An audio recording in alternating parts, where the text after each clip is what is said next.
غلام حسین صاحب سندھ سے آپ سوال کرتے ہیں، میں نے ایک عورت کا دودھ پیا، جس لڑکی کے ساتھ میں نے دودھ پیا وہ تو میری رضائی بہن بن گئی، کیا میں اس کی دوسری بہن سے شادی کر سکتا ہوں یا نہیں؟ دیکھیں، میں اس کو مثال سرچ کرتا ہوں کہ ایک خاتون ہے، اس کی 2 بیٹیاں ہیں۔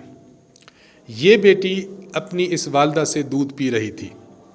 اب سائل کہتے ہیں کہ میں نے اس لڑکی کے ساتھ مل کر اس کی والدہ کا دودھ پیا تو یہ میری رضائی بہن بن گئی، میں اس کی دوسری بہن سے شادی کر سکتا ہوں یا نہیں؟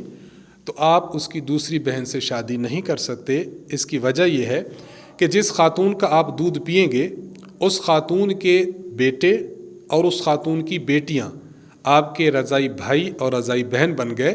یہ مسئلہ عوام میں بہت زیادہ غلط طور پر رائج ہے کہ جس لڑکی کے ساتھ مل کر خاتون کا دودھ پیا وہ تو بہن بن جاتی ہے اور باقی بہن نہیں بنتے۔ یہ بات نہیں ہے۔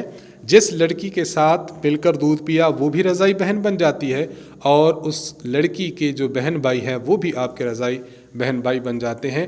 اس لیے غلام حسین صاحب، آپ اس لڑکی کی بہن کے ساتھ شادی نہیں کر سکتے کیونکہ وہ بھی آپ کی رضائی بہن بن چکی ہے۔